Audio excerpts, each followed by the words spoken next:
The whispers started the moment Tabitha Lawson stepped foot inside the white clapboard church on the hill overlooking Marysville, California, wearing a dress that had seen better days and carrying shame like a shroud around her shoulders. It was the spring of 1868, and the small mining town nestled in the Sierra Nevada foothills had grown prosperous enough to afford judgment. The congregants shifted in their pews as Tabitha walked down the center aisle, her dark hair pulled back severely from a face that might have been beautiful if not for the hollow exhaustion in her green eyes. She was 22 years old and looked a decade older. "That's her, Mrs. Henderson hissed to her husband, not bothering to lower her voice. "The one who worked at the Red Lantern in Sacramento. Can you imagine the nerve showing her face in a house of God?" Tabitha kept her eyes forward, her worn boots clicking against the wooden floorboards. She had known this would be difficult, but she had promised herself she would try. After escaping Sacramento 3 weeks ago with nothing but the clothes on her back and $17 sewn into her petticoat, she had arrived in Marysville hoping for a fresh start. The town had advertised for seamstresses and laundresses in the Sacramento newspaper, and Tabitha could sew better than most women twice her age. She slid into the last pew, the one closest to the door, and folded her hands in her lap. The whispers continued like wind through dry grass, and she felt each word like a small cut. Reverend Matthews took his place at the pulpit, his round face flushed with either righteousness or discomfort. His eyes found Tabitha and lingered there for a long moment before he cleared his throat and began his sermon on sin and redemption. The irony was not lost on her. After the service ended, Tabitha stood to leave quickly, but found her path blocked by a wall of disapproving faces. Mrs. Henderson stood at the front, her considerable bosom heaving with indignation. "I don't know what made you think you'd be welcome here," the older woman said, her voice sharp as broken glass. "We're decent folk in Marysville. We don't need your kind bringing shame to our town." "I'm looking for honest work," Tabitha said quietly, meeting the woman's gaze despite the heat rising in her cheeks. "I'm a seamstress." "Oh, I'm sure you have many talents," another woman sneered from behind Mrs. Henderson, "but none we need displayed here." "She's a fallen woman," Mrs. Henderson declared, as if rendering judgment from on high. "She worked in a brothel. My cousin in Sacramento recognized her immediately and sent word. We know exactly what you are, Miss Lawson, and we don't want your sort corrupting our daughters or tempting our husbands." Tabitha felt something inside her crack. She had endured so much already. Her father had died when she was 16, leaving her and her invalid mother with nothing. She had worked her fingers bloody taking in sewing until her mother passed 2 years later. When the landlord demanded payment she couldn't give, he had offered an alternative that made her stomach turn. She had refused and found herself on the street with nowhere to turn. The madam at the Red Lantern had offered food and shelter. Tabitha had started in the kitchen, then doing laundry, but eventually desperation and debt had forced her into work she had never imagined for herself. 6 months of hell before she had managed to slip away in the night, running from a customer who had grown too rough, too dangerous. "I made mistakes," Tabitha said, her voice barely above a whisper. "I'm trying to do better." "Some mistakes can't be unmade," Mrs. Henderson replied coldly. "Go back to wherever you came from. Marysville is a respectable town." The women parted to let her pass, and Tabitha walked through them with her head held high despite the tears burning behind her eyes. She had almost reached the door when a deep voice cut through the murmuring congregation like an axe through timber. "That's enough." Every head turned toward the speaker. Tabitha stopped and looked back to see a man rising from the front pew, a man she hadn't noticed during the service. He was massive, easily over 6 feet tall with shoulders that strained against his worn leather coat. His dark hair fell past his collar, and a thick beard covered the lower half of his face. But it was his eyes that caught her attention, pale blue and fierce as a winter sky. Fletcher Lowell had come down from his cabin in the high mountains only because his supplies had run low, and he needed powder for his rifle. He hadn't planned on attending church, but he'd heard the bell ringing as he loaded his pack mule, and some long, dormant instinct had drawn him inside. He had listened to the Reverend's sermon with half an ear, his mind on the long trek back to his solitary home, until the whispers had started after the service ended. Now he stood facing the congregation, his calloused hands clenched at his sides, and felt a fury he hadn't experienced in years. "This woman came to church," Fletcher said, his voice low and controlled. "She came seeking God, and you people treat her like she's not fit to breathe the same air." "Mr. Lowell," Reverend Matthews interjected nervously, "we appreciate your concern, but this is a delicate matter. The woman's past is quite sordid." "Her past is her business," Fletcher shot back. "What about your past, Reverend? Didn't I hear you came out west after some trouble with gambling debts back east? Or what about you, Henderson? I remember when you first arrived, you were running from the law in Missouri. Something about embezzlement, wasn't it?" Mr. Henderson's face went purple. "That was never proven. I was falsely accused." "Maybe so," Fletcher said. "But you still ran. You still started over. Seems like that's what this woman is trying to do, and you're all so eager to cast stones you've forgotten every one of you has something you'd rather keep buried." He turned to look at Tabitha fully for the first time, and something in his chest tightened at the sight of her. She was beautiful despite the exhaustion, despite the threadbare dress and the desperation in her eyes. More than that, she had walked into this church knowing what awaited her, and she had done it anyway. That took courage. "Come on," he said to her, his voice gentler now. "I'll walk you out." Tabitha hesitated, unsure whether to trust this strange mountain man who had appeared like some avenging angel.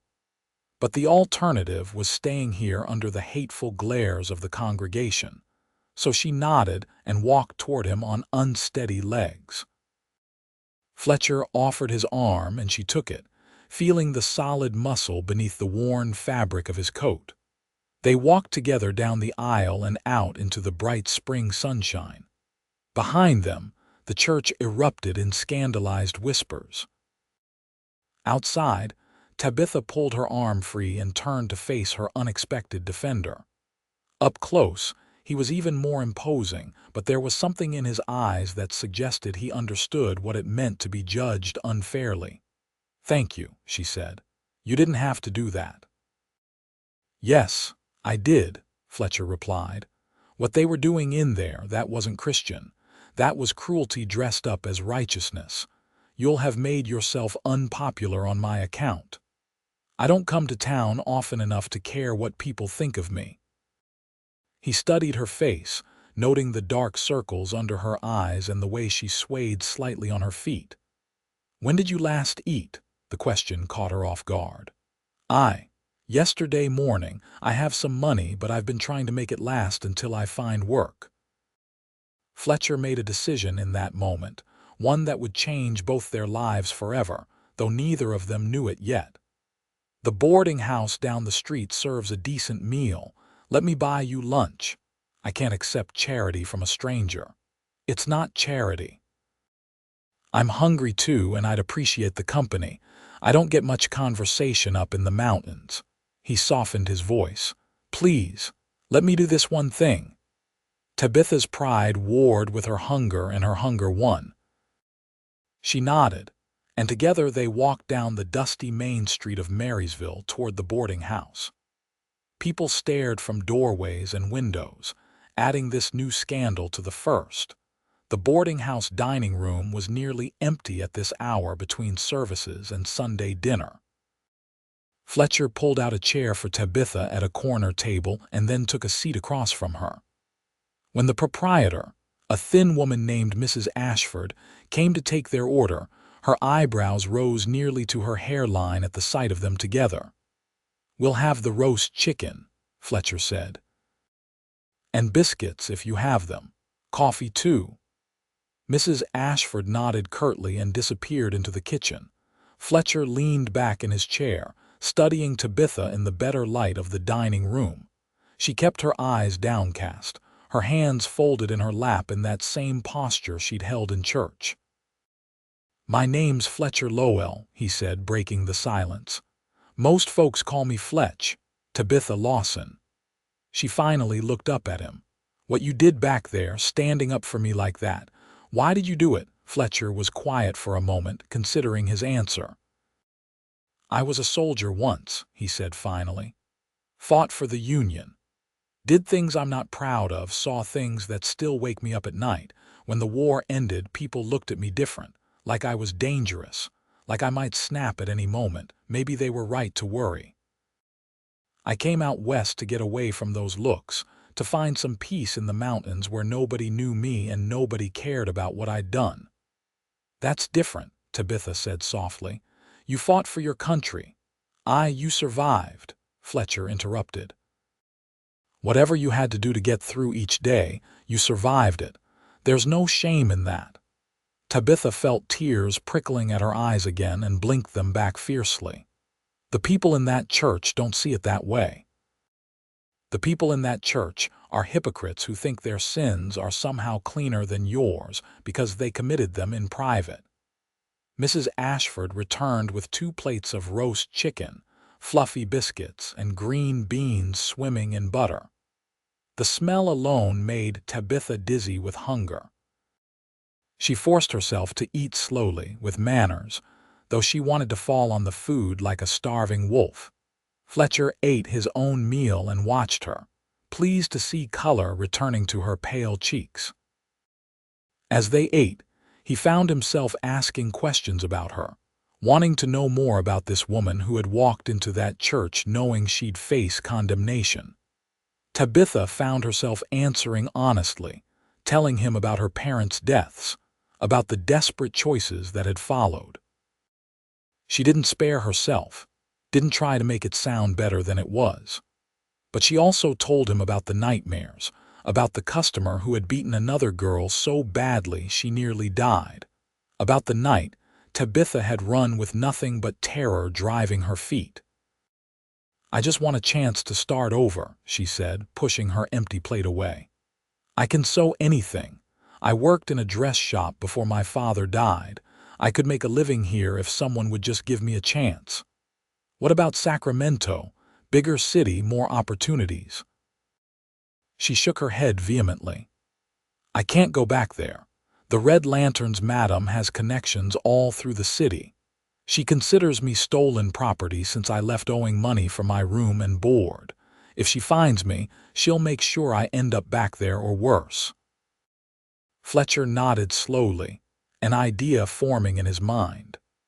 "I live about 15 miles from here, up in the high country. It's just me and my mule and more solitude than most people could stand. But I could use someone who can sew. My clothes are more patch than original fabric at this point, and I'm a terrible cook. I hunt my own meat, grow some vegetables, trade furs in town for supplies." Tabitha stared at him, not sure she had heard correctly. "Are you offering me work?" "I'm offering you a chance," Fletcher said carefully. "A place to stay where nobody will judge you or whisper about you. Honest work for honest pay. My cabin's small, but there's a root cellar I could fix up into a separate room, give you privacy.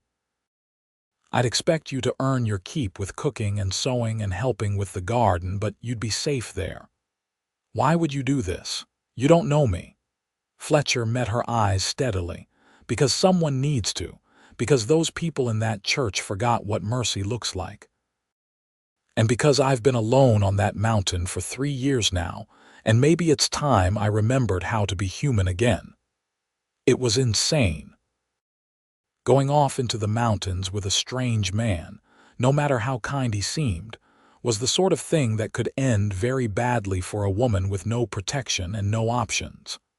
But as Tabitha looked into Fletcher's weathered face, she saw only honesty there. And really, what choice did she have? She couldn't stay in Marysville where everyone knew her shame, and she couldn't go back to Sacramento.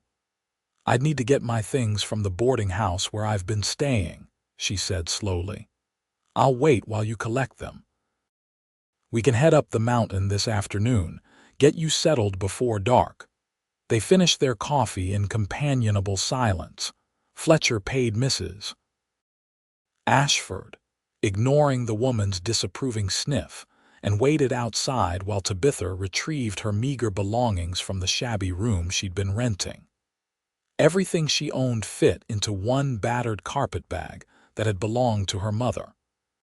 Fletcher's mule was tied outside the general store, loaded with supplies. He added Tabitha's bag to the pack and then offered to let her ride while he walked, but she shook her head. "I can walk. I'm stronger than I look." "I don't doubt that," Fletcher said quietly. They left Marysville behind, climbing into the foothills on a narrow trail that wound between ponderosa pines and oak trees. The day was warm but not hot, perfect for hiking.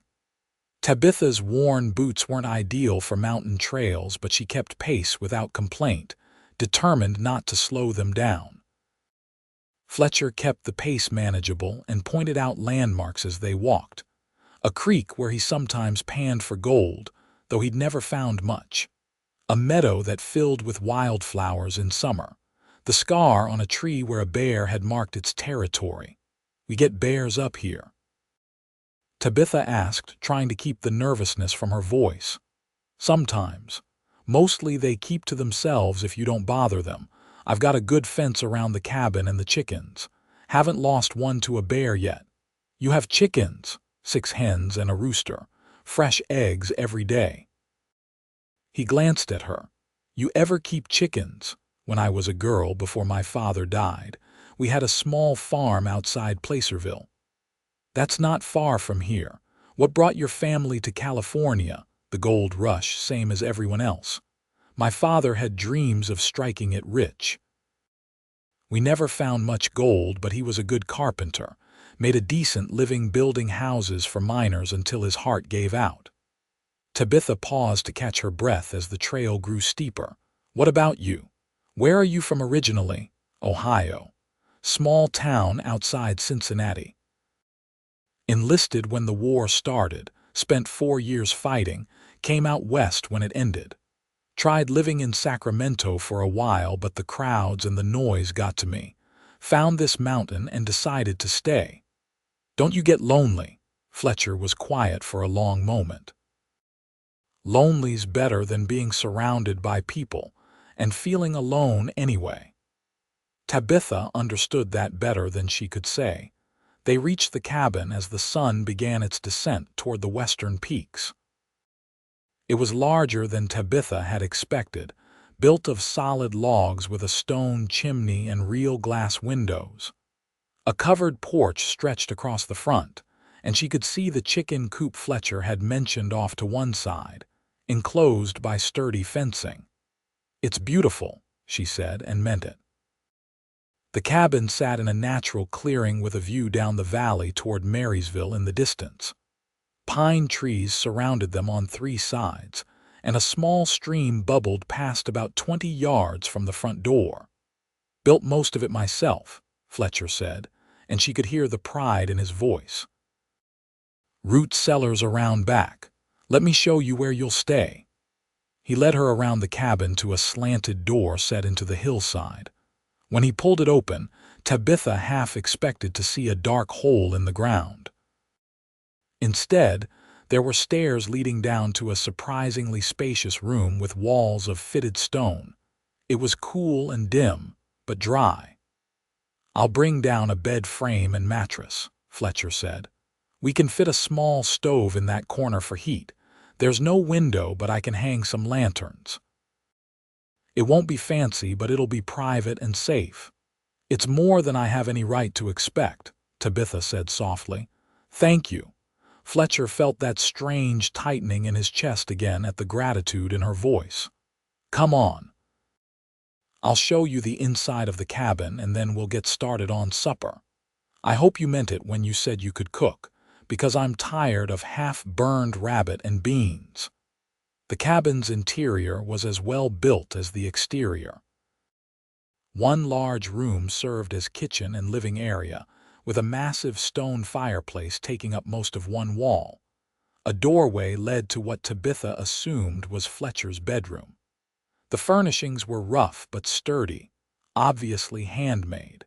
Everything was surprisingly clean for a bachelor's residence. "I do try to keep things neat," Fletcher said, noticing her surprise. "Learned that in the Army. A clean camp is a healthy camp." They worked together to prepare supper, Tabitha taking over the cooking while Fletcher hauled water from the stream and saw to his mule. She found his larder better stocked than expected with dried beans, flour, cornmeal, salt pork, and various preserves. There were fresh vegetables from his garden and a basket of eggs from the chickens. She made bean soup with salt pork and cornbread, simple but filling. When Fletcher came back inside, his face lit up at the smell. "Now that's cooking," he said appreciatively. "I can't remember the last time this cabin smelled like something other than scorched meat." They ate at the rough-hewn table, the silence between them more comfortable now. After supper, Fletcher set about preparing the root cellar room while Tabitha cleaned the dishes. She could hear him moving furniture around, whistling tunelessly as he worked. By the time full darkness fell, the root cellar had been transformed. Fletcher had brought down a narrow bed frame with a corn husk mattress, several quilts, a small table and chair, and 4 oil lanterns. It looked cozy in the lamplight, like a cave lined with treasures. "I'll work on getting a stove installed tomorrow," Fletcher said. "For tonight, take extra blankets. It gets cold at night up here, even in spring." Tabitha stood in the doorway of her new home, overwhelmed by everything that had happened in a single day. This morning she had walked into that church expecting rejection but hoping for mercy. She had found neither there, but she had found something better. She had found Fletcher Lowell, who saw past her shame to the person underneath. "I don't know how to thank you," she said, turning to face him. In the lamplight, he looked less intimidating, though no less powerful. He was probably around 30, she guessed, though the beard made it hard to tell. His pale blue eyes were gentle as they met hers. "You can thank me by getting some rest. Tomorrow we'll work out a routine, figure out what needs doing around here. But tonight, just sleep. You're safe here, Tabitha. I give you my word." She believed him. That was perhaps the most surprising thing of all. After everything she had been through, after all the promises that had been broken and the trust that had been betrayed, she looked at this mountain man she had met only hours ago and believed him completely. "Good night, Fletcher." "Good night." He climbed back up the stairs and closed the door, leaving her alone in her underground sanctuary. Tabitha changed into her nightgown, blew out 3 of the lanterns, and crawled into bed with the 4th still burning low on the table. The mattress was thin but clean, and the quilts were warm. Above her, she could hear Fletcher moving around the cabin, preparing for bed. For the first time in months, Tabitha felt safe. She fell asleep with tears on her cheeks, but they were tears of relief rather than despair. The next morning, Tabitha woke to sunlight filtering down the stairs and the smell of coffee. She dressed quickly in her other dress, which was no less worn than the one she'd worn yesterday, and climbed up to find Fletcher already outside, tending to his chickens. "Morning," he called when he saw her. "Coffee's on the stove. Help yourself. There's eggs too if you want to make breakfast." They fell into an easy routine over the following days. Tabitha proved herself an excellent cook and an even better seamstress. She took Fletcher's tattered shirts and pants and worked magic with her needle and thread, patching and mending until they looked nearly new. She planted more vegetables in the garden, organized his chaotic shelves, and made curtains for the windows from spare fabric she found in his supply chest. Fletcher, in turn, worked on making the root cellar more comfortable. He installed a small wood stove that kept the space warm even on cold nights. He built shelves for her few belongings and hung a mirror on one wall. He even constructed a privacy screen she could change behind. They talked while they worked, sharing stories of their pasts. Fletcher told her about growing up in Ohio, about his mother who had died when he was young and his father who had drunk himself to death. He spoke haltingly about the war, about friends lost and battles that still haunted him. Tabitha told him about her happy childhood before her father's death, about learning to sew from her mother, about the slow descent into poverty and desperation that had followed. She even told him, haltingly, about the worst parts of her time at the Red Lantern, things she had never spoken aloud before. Fletcher listened without judgment, his blue eyes steady and kind. When she cried, he offered his handkerchief and waited patiently until she could continue. He never looked at her with pity or disgust, only understanding. "You're stronger than anyone I've ever met," he told her one evening as they sat on the porch watching the sun set over the valley. "What you survived would have broken most people, but here you are, still standing." "I don't feel strong," Tabitha admitted. "Most days I feel like I'm held together with spit and prayer." "That's what strength looks like," Fletcher said. "It's not about never breaking, it's about putting yourself back together when you do." A month passed, then two. The spring gave way to early summer, and the mountain bloomed with life. Tabitha's dresses were nearly worn through despite her best efforts to mend them, and she finally admitted she needed new fabric. "We'll go to town," Fletcher said. "I need to trade some furs anyway." "You can pick out what you need."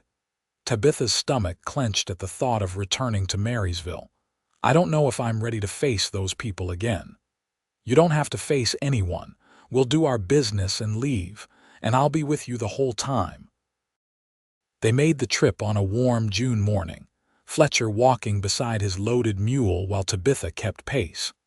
She had grown stronger over the past 2 months, her legs muscled from hiking the mountain trails, her face bronzed from working in the garden. Marysville looked the same as it had 2 months ago, but Tabitha felt different. She walked through town with her head high, Fletcher a solid presence at her side. People stared, but their stares held less venom than before. Perhaps Fletcher's defense of her had made some of them reconsider their harsh judgment. Or perhaps they simply didn't care anymore, having moved on to newer scandals. They conducted their business efficiently. Fletcher traded his furs at the general store while Tabitha selected fabric, thread, and needles. The proprietor, a gruff man named Mr. Carson, was notably polite to her. "Heard you've been staying up at Lowell's place," he said as he wrapped her purchases. "Working as his housekeeper, is that right?" "Among other things," Tabitha replied evenly. "I cook and sew and help with the garden." "Good to hear. Fletch is a good man, deserves someone to look after him proper."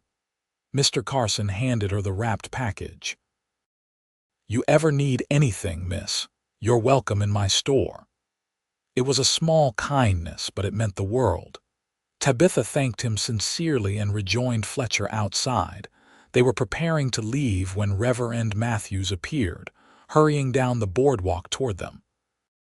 Tabitha tensed, ready for another lecture, but the Reverend's expression was apologetic rather than stern. "Miss Lawson, Mr. Lowell," he said, slightly out of breath.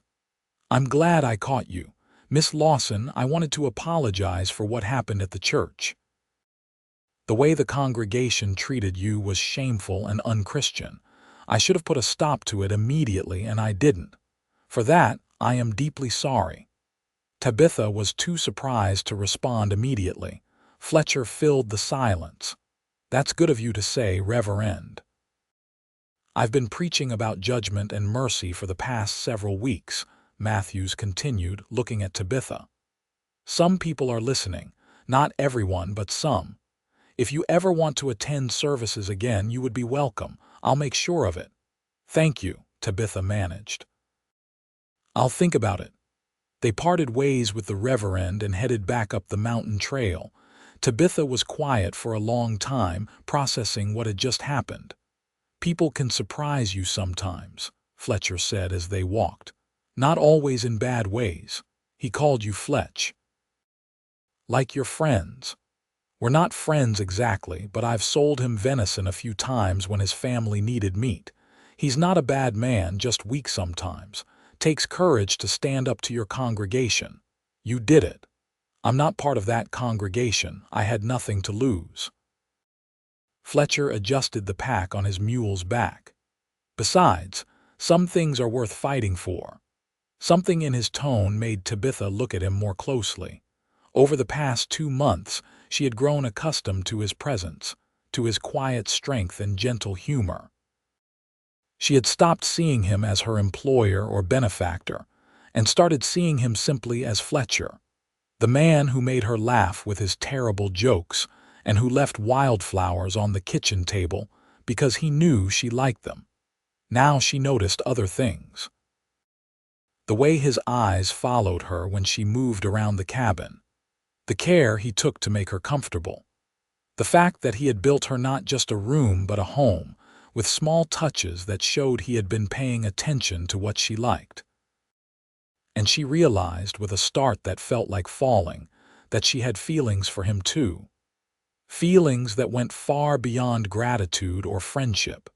Back at the cabin, Tabitha threw herself into making new dresses, needing something to occupy her hands and mind. She couldn't be falling in love with Fletcher Lowell. That was foolish and dangerous and would only lead to heartbreak. He was kind to her, yes, but that didn't mean he felt anything beyond responsibility for her welfare. But the heart doesn't follow logic, and over the following weeks, Tabitha found it increasingly difficult to ignore what she felt. Every smile from Fletcher made her pulse race. Every accidental touch of hands sent electricity through her. She caught herself watching him when he worked shirtless in the garden, admiring the play of muscles across his broad back. The way sweat made his skin gleam in the sunlight. Fletcher was having his own struggles. Tabitha had come to him as a woman in need of rescue, and he had offered her safety and employment. He hadn't expected to care for her beyond basic human compassion. But somewhere between her first night in the root cellar and now, caring had become something much deeper and more complicated. He loved her. He was in love with her. The realization hit him one evening as he watched her mending his shirt by lamplight, her head bent over her work, her lips pursed in concentration. He loved her courage and her strength, her quick wit and her gentle hands. He loved the way she hummed while she cooked and the way she talked to his chickens like they were old friends. But he couldn't tell her. She had been through too much, suffered too many men who had taken advantage of her. He wouldn't add himself to that list. If she ever came to care for him, it would have to be her choice entirely, with no pressure from him. So they danced around each other through the long summer days, both in love, neither willing to speak it. The breaking point came in late August. Fletcher had gone down to Marysville for supplies, leaving Tabitha alone at the cabin. She had assured him she would be fine, that she'd tend the garden and gather eggs and have supper ready when he returned. But while Fletcher was gone, a stranger arrived at the cabin. He was a rough-looking man with hard eyes and a cruel mouth, and Tabitha knew what he was before he even spoke. She had seen men like him at the Red Lantern, bounty hunters who tracked down runaway girls for the madams who owned them. "You're Tabitha Lawson," he said, not a question but a statement. "Madame Celeste has been looking for you. You owe her money, girl. Time to pay up." Tabitha backed toward the cabin door, her heart hammering. "I don't owe her anything. She kept me in debt deliberately, charging me for every scrap of food and every dress she made me wear. I worked off whatever I owed long ago. That's not how the madam sees it. Now you can come with me peaceful-like, or I can make this difficult. Your choice. I'm not going anywhere with you." The man took a step forward and Tabitha darted inside the cabin, slamming the door and dropping the heavy bar across it. The man pounded on the door, shouting threats. Tabitha ran to Fletcher's bedroom and grabbed his spare rifle from the wall. Her hands shook as she loaded it, but she managed. Her father had taught her to shoot when she was young. "I'm armed," she shouted through the door. "Leave now or I'll shoot." "You won't shoot me, girl. You don't have it in you." The door shuddered under a heavy blow. He was trying to break it down. Tabitha raised the rifle, aiming at the door, praying he would give up and leave. That was how Fletcher found them when he came up the trail. He heard the shouting and ran the last 100 yards, arriving to see a strange man kicking at his cabin door while Tabitha's voice rang out from inside, high and frightened but determined. "Step away from that door," Fletcher said, his voice like gravel. The bounty hunter spun around, his hand going to the pistol at his hip. But he froze when he saw Fletcher. The mountain man was a head taller and considerably broader, and the look in his pale blue eyes promised violence. "This doesn't concern you," the bounty hunter said, trying to sound confident. "I'm here for the girl. She's stolen property." "She's not property at all. She's a free woman." Fletcher moved closer, his hands loose at his sides but ready, "and she's under my protection. So, unless you want to take this up with me, I suggest you get on your horse and ride out of here." The bounty hunter assessed the situation. He was good with a gun, but he wasn't stupid. This mountain man looked like he could tear a bear apart with his bare hands, and there was something in his eyes that said he had killed before and wouldn't hesitate to do it again. "Madame Celeste will send others," he said, backing toward his horse. "Girl can't hide forever. Tell the madam that Tabitha Lawson is working for me, and I protect what's mine. Anyone else who comes looking for her will get the same welcome, and it won't be friendly." The bounty hunter mounted his horse and rode off, casting one last look back at the cabin. Fletcher waited until he was out of sight before calling to Tabitha. "It's me. He's gone. You can open the door." The bar scraped and the door opened. Tabitha stood there with the rifle still in her hands, her face white as milk. When she saw Fletcher, really saw that it was him and he was safe, the rifle clattered to the floor and she fell into his arms, sobbing. Fletcher held her close, one hand cradling her head against his chest while the other wrapped around her back. She was shaking like a leaf in a storm, and he murmured soothing nonsense into her hair, telling her she was safe, he had her, everything would be all right. When the shaking subsided, Tabitha pulled back just enough to look up at him. "I'm sorry. I should have shot him when he first arrived, but I couldn't. I've never shot anyone. I was so scared, Fletcher."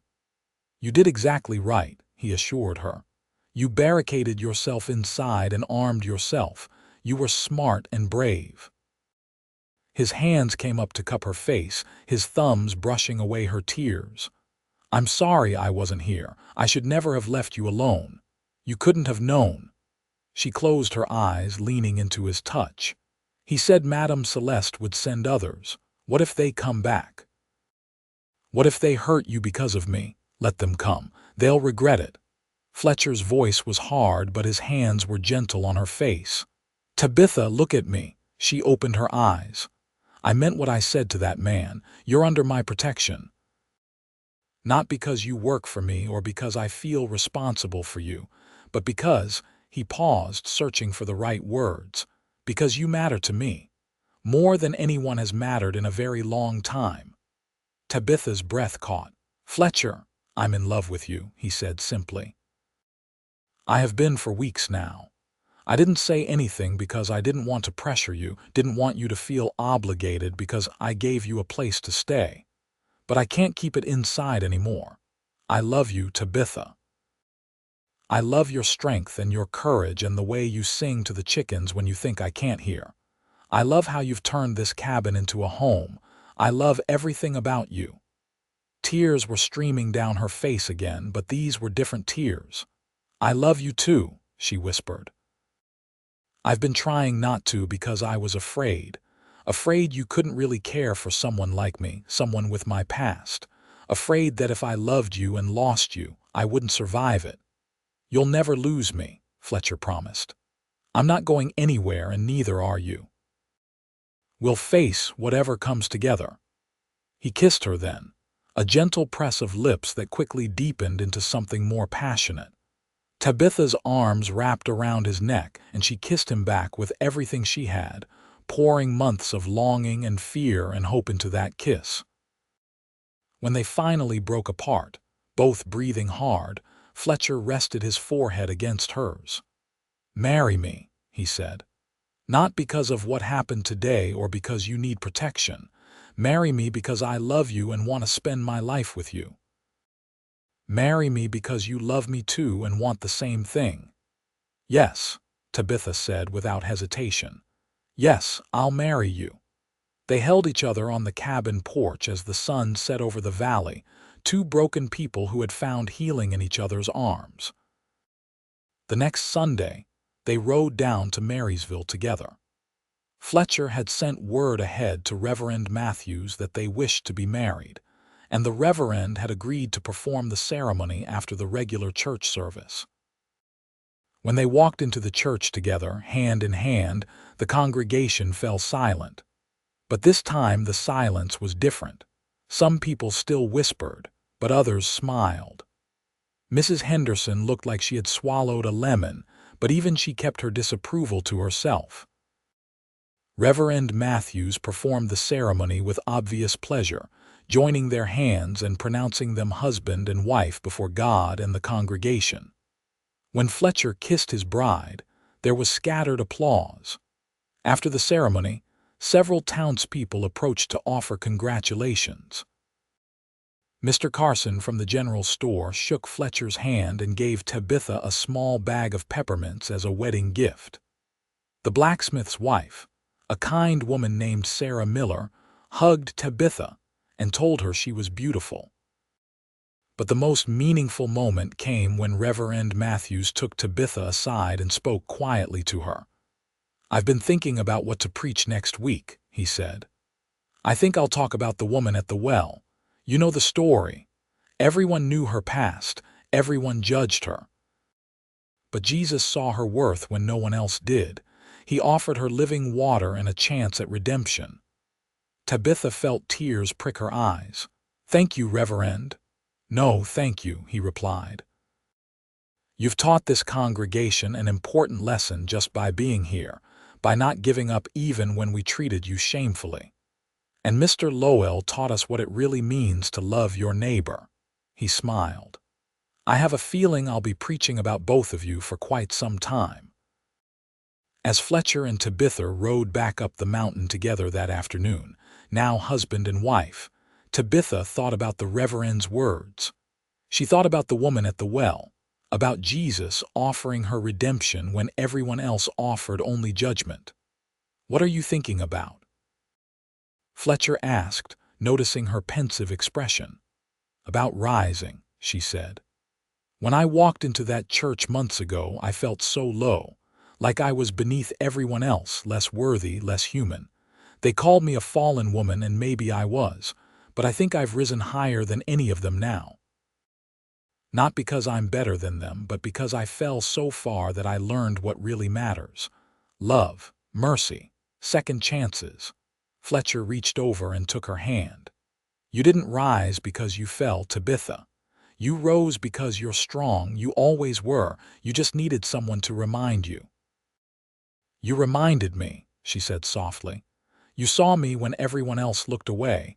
You believed in me when I didn't believe in myself." "We saved each other," Fletcher replied. "I was dead inside before you came along, just going through the motions of living. You brought me back to life." They reached the cabin as twilight painted the sky in shades of purple and gold. Their cabin now, their home. Together they unsaddled the mule and put away their few belongings from the trip. Together they prepared supper and ate by lamplight, talking and laughing like they had every evening for months, but different now because they belonged to each other in a way that was recognized by law and church and their own hearts. That night, for the first time, Tabitha climbed the stairs to Fletcher's bedroom instead of descending to her root cellar. He was already there, sitting on the edge of the bed, watching her with eyes full of love and desire and something like wonder. "Are you sure?" he asked, though it cost him to do so. "We can wait if you need more time." Tabitha crossed the room and took his face in her hands. "I'm sure. I want this. I want you. Not because I feel obligated or because I'm afraid to be alone. I want you because I love you, Fletcher Lowell. You're my husband and I'm your wife, and I want to be with you in every way." He pulled her close and kissed her deeply, his hands gentle as they unlaced her dress. She helped him with his shirt, running her hands over the hard muscles of his chest and shoulders, marveling that this strong man was hers. Their coming together was gentle at first, Fletcher taking his time to make sure she was comfortable, that she wanted to continue. But gentleness gave way to passion as Tabitha showed him that she was not fragile, that her past had not broken her capacity for desire and joy. They loved each other through the night, mapping out new territories of intimacy and trust. When Tabitha finally fell asleep in Fletcher's arms, she felt whole in a way she never had before. She had been broken and lost, judged and condemned. But she had risen from those ashes like a phoenix, and now she was flying higher than she had ever dreamed possible. The seasons turned and life on the mountain settled into a comfortable rhythm. Tabitha proved herself invaluable not just as a wife, but as a partner in every sense. She helped Fletcher with his trap lines, learned to cure hides, and even proved herself a decent shot when hunting small game. The townspeople of Marysville slowly came around. It helped that Fletcher and Tabitha didn't hide away on their mountain, but came to town regularly for supplies and eventually for church services. Tabitha's skill with a needle became well known, and women started bringing her sewing work, paying good money for her services. Mrs. Henderson never did warm to Tabitha, but she stopped openly criticizing her after Fletcher had a quiet word with her husband about the embezzlement charges from Missouri. Some battles weren't worth fighting, and Fletcher knew when to apply pressure and when to let things go. Sarah Miller became Tabitha's first real friend in Marysville. The blacksmith's wife was 10 years older and had 3 children, but she saw something in Tabitha that reminded her of herself at a younger age. She never asked about Tabitha's past, only cared about who she was in the present. When winter came, heavy snow isolated the mountain cabin for weeks at a time.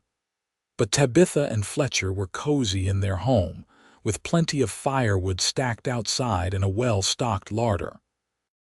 They spent long evenings by the fire, Tabitha sewing while Fletcher carved wood or mended traps, talking about everything and nothing. "I want to have children," Tabitha said one evening in February, the words coming out of nowhere. "I know I probably shouldn't given my past. I worry sometimes that I'm damaged somehow, that I wouldn't be a good mother." Fletcher set down the trap he was working on and pulled her close. "You'll be a wonderful mother. Your past doesn't define you, Tabitha. It's just part of your story, not the whole thing. What if people judge our children because of me? Then those people are fools, and our children will know the truth. They'll know their mother is the strongest, bravest woman who ever lived. They'll know you survived things that would have destroyed lesser people. They'll be proud of you just like I'm proud of you." Tabitha buried her face in his chest, breathing in his familiar scent of pine and wood smoke. "I love you so much it scares me sometimes." I love you too, and when we have children, we'll love them together. We'll teach them to be strong and kind, to judge people by who they are rather than where they've been." That spring, Tabitha discovered she was pregnant. The news filled her with equal parts joy and terror, but Fletcher's steady presence calmed her fears. He was attentive without being overbearing, making sure she rested when she needed to but not treating her like she was made of glass. Sarah Miller proved invaluable, offering advice and lending out her children's baby clothes. "Being a mother is terrifying," she told Tabitha over tea one afternoon. "You love them so much that the thought of anything happening to them can paralyze you, but you get through it, and it's worth every sleepless night and every worry." In early December of 1869, Tabitha went into labor during a snowstorm. Fletcher rode through the blizzard to fetch Sarah Miller, who served as midwife, while Tabitha paced the cabin and tried not to panic. The labor was long and difficult, but when the sun rose the next morning, Tabitha held her son in her arms. He was perfect, with Fletcher's pale blue eyes and a shock of dark hair. They named him Thomas Fletcher Lowell. Fletcher held his son with tears streaming down his weathered face. "He's perfect," he whispered. "You're perfect. I don't know what I did to deserve you, but I thank God for it every day." "You defended me when no one else would," Tabitha said softly. "You saw me when everyone else looked away. You loved me when I couldn't love myself. That's what you did to deserve this." They raised Thomas in the mountain cabin, surrounded by love and nature. He grew strong and healthy, learning to walk in the mountain meadows and to count using his mother's sewing buttons. When he was 2, Tabitha became pregnant again, and this time she gave birth to a daughter they named Grace. The years passed in a blur of happiness. Fletcher taught his children to track and hunt, to respect the wilderness and understand its rhythms. Tabitha taught them to read and write, using the few books they owned and ordering new ones whenever they could afford it. Both children learned that their mother had a past she wasn't ashamed of, that she had survived terrible things and come out stronger. On Sundays, they rode down to Marysville for church. Thomas and Grace played with the other children while Tabitha and Fletcher attended services. Reverend Matthews always greeted them warmly, and most of the congregation had come to accept them completely. One Sunday, when Thomas was 7 and Grace was 5, they arrived to find the church in an uproar. Mrs. Henderson was holding court on the front steps, her voice shrill with righteous indignation. "It's a disgrace," she was saying. "The girl has no morals whatsoever. She should be driven out of town." Tabitha's heart sank as she recognized the scene. Another young woman, another scandal, another chance for the town to show its true nature. The girl in question was barely 18, standing alone near the church door with her head bowed. Her belly was swollen with pregnancy and she wore no wedding ring. Tabitha recognized the shame in her posture, the way she seemed to be trying to make herself invisible. Fletcher looked at Tabitha and saw the determination in her eyes. He smiled slightly and nodded. Together, with their children between them, they walked up the church steps. "Mrs. Henderson," Tabitha said clearly, her voice carrying across the crowd.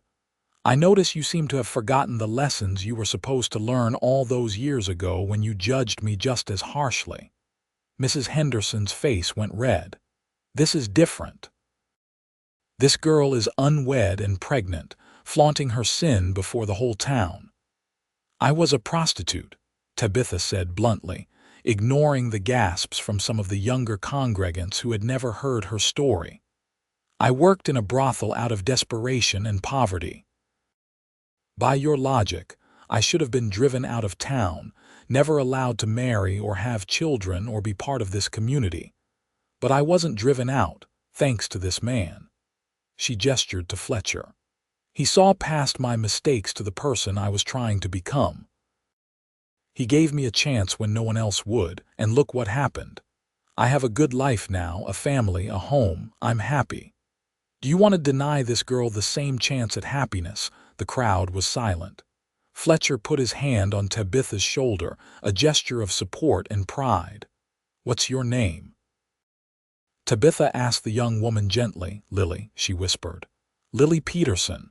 "Lily, do you have anywhere to go, anyone to help you?" The girl shook her head, tears streaming down her face.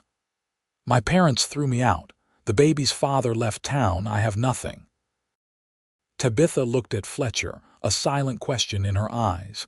He answered with a slight nod. "You can come stay with us," Tabitha said. "Up at our cabin. We have room, and I could use help with the children and the housework. You can stay until the baby comes and after, until you figure out what you want to do next.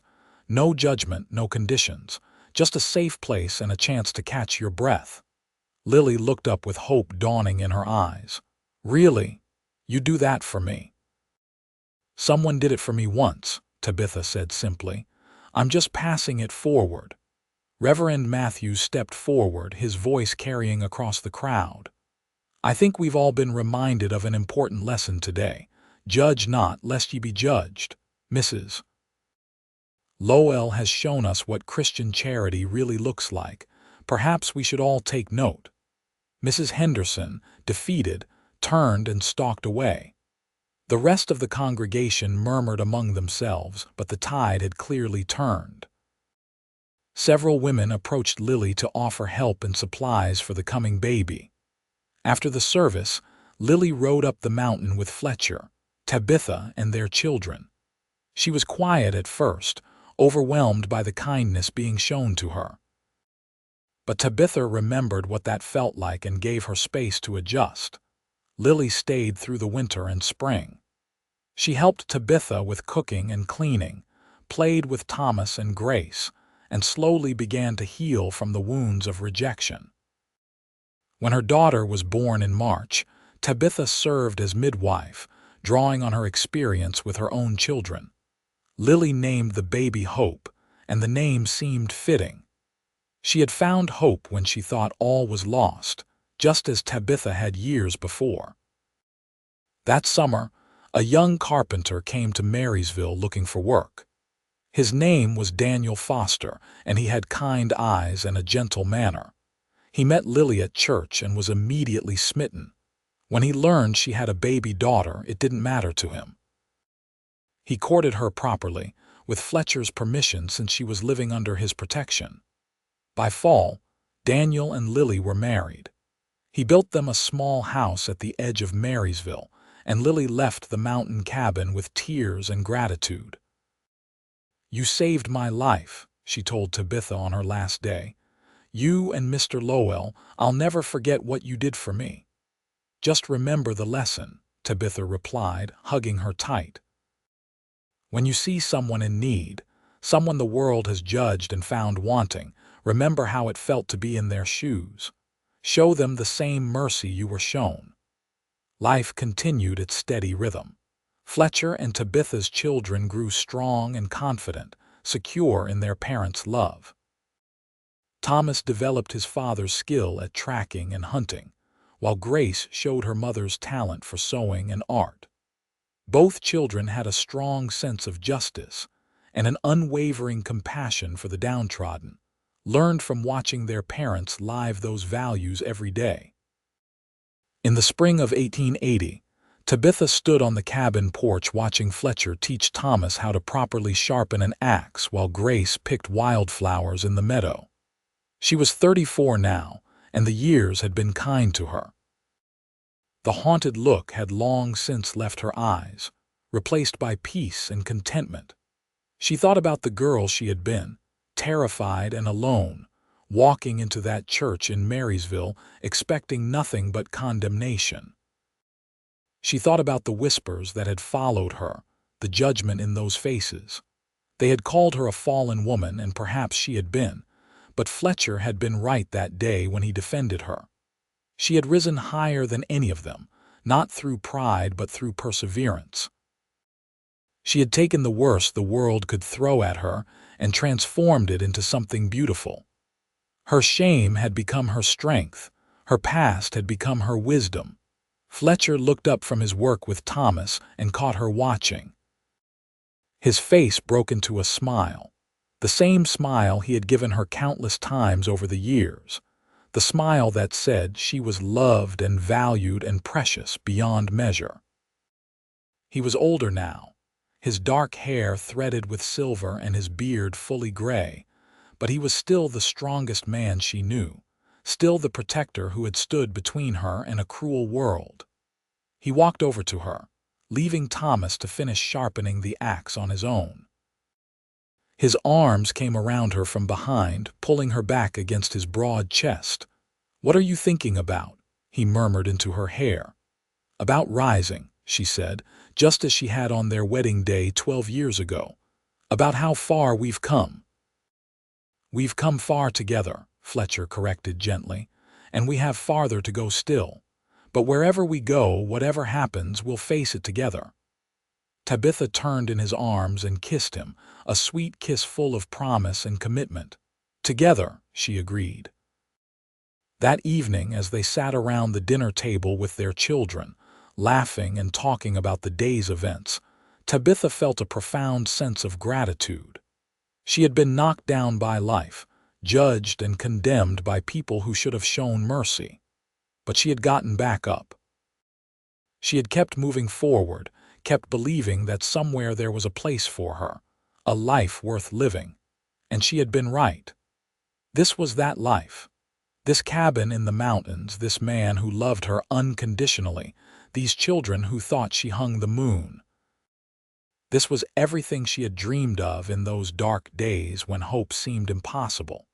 Years later, when Thomas was grown with children of his own and Grace was married to the schoolteacher in Marysville, Fletcher and Tabitha still lived in their mountain cabin.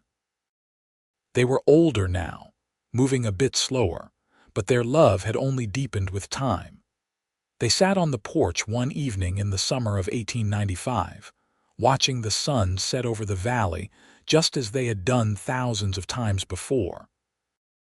Tabitha's hair was more silver than dark now, and Fletcher's beard was completely white, but his eyes were still that same pale blue, still looking at her with the same love he had shown that first day in church. "You ever regret it?" Tabitha asked quietly. "Taking me in when everyone else turned away. Your life would have been simpler without me." Fletcher was quiet for a moment, considering his answer carefully as he always did. "My life would have been emptier without you," he finally said. "Simpler, maybe, but empty. You gave me purpose, Tabitha. You gave me a reason to come down off this mountain and be part of the world again. You gave me love and children and a full life. I regret nothing." "I love you," she said softly. "For 27 years now, you've been my rock, my protector, my best friend. You saw me when I was invisible. You loved me when I was unlovable." "You were never unlovable," Fletcher corrected, taking her hand in his. "You were hurt and scared and trying to survive, but you were always worthy of love. I just had the privilege of being the one to show you that." They sat in comfortable silence as the stars began to appear overhead. Somewhere down in Marysville, their grandchildren were being tucked into bed. Somewhere in the world, other women were facing the same judgments and condemnations that Tabitha had faced all those years ago.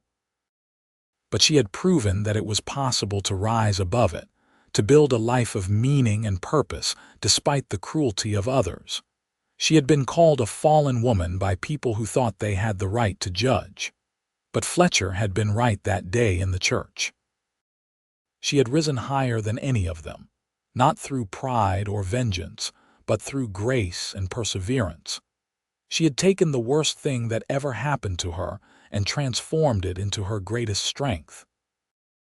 And she had done it with this man by her side, this mountain man with the gentle heart and the fierce protective instinct.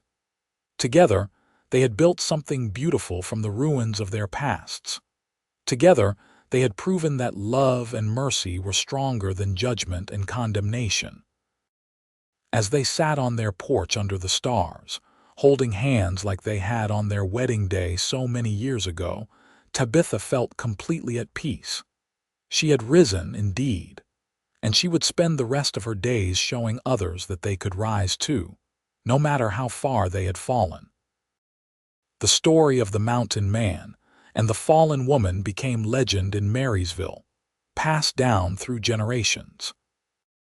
It was told to children as an example of true Christian charity, to young people as proof that love could overcome any obstacle, to anyone who needed reminding that the past did not have to define the future.